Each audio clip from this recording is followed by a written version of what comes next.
সিরাজগঞ্জের বাগবাটি ইউনিয়নের হাটের এক কোণে ছোট্ট এক চায়ের দোকান। দোকানটা দেখতে সাধারণ হলেও এর মালিক লিটন শেখ এক অসাধারণ মানুষ। জন্মগতভাবে তিনি বাঘ প্রতিবন্ধী, কথা বলতে পারেন না, কিন্তু সেই প্রতিবন্ধকতাকে তিনি কখনো জীবনের বাধা হতে দেননি। আজ তিনি পরিচিত এলাকায় পাগলার চা লিটন শেখ নামে। প্রায় ৩০ বছর আগে জীবনের কঠিন বাস্তবতায় ছোট্ট একটি টিনের ঘরে চা বিক্রি শুরু করেছিলেন তিনি। সংসার চালাতে কষ্ট হতো, কিন্তু মনোবল হারাননি। প্রথম দিকে মানুষ হাসত, ঠাট্টা করত, কথা বলতে না পারা মানুষ আবার দোকান চালাবে কিভাবে। কিন্তু সময়ের সাথে তার পরিশ্রম, আন্তরিকতা আর চায়ের বিশেষ স্বাদ মানুষকে টেনে এনেছে তার দোকানে। ৩০ বছর যাবৎ ওই ব্যবসা নিয়েই আছে। প্রতিদিন ১০,০০০ ১২,০০০ চা বিক্রি করে। ও একজন গরিব, অসহায়, সহজ সরল মানুষ।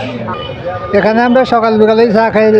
মানুষ বোবা বললে কেউ, কিন্তু তার চা ভালো, এবং ৬ মাস বাদে যদি চা খাই তা ওই একই চা দেবো, তার স্মরণ শক্তিটা ভালো আছে এবং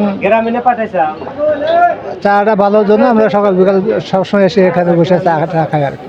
এখন শুধু সিরাজগঞ্জ নয়, বগুড়া, গাজীপুর, শাহজাদপুর, এমনকি আশপাশের জেলা থেকেও মানুষ আসে পাগলার চা খেতে। প্রতিদিন তার দোকানে বিক্রি হয় প্রায় ৩ থেকে ৪ হাজার কাপ চা।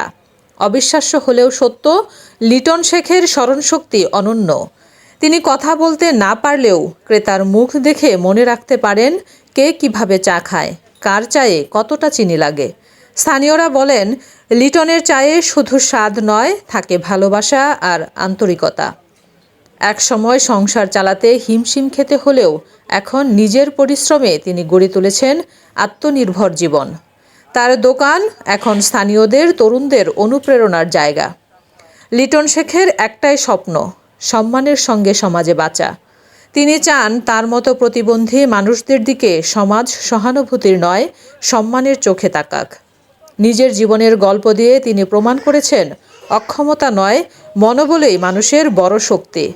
আজ সিরাজগঞ্জের মানুষের গর্ব করে বলে, লিটন শেখ আমাদের এলাকার গর্ব। তিনি কথা বলেন না, কিন্তু তার চা কথা বলে।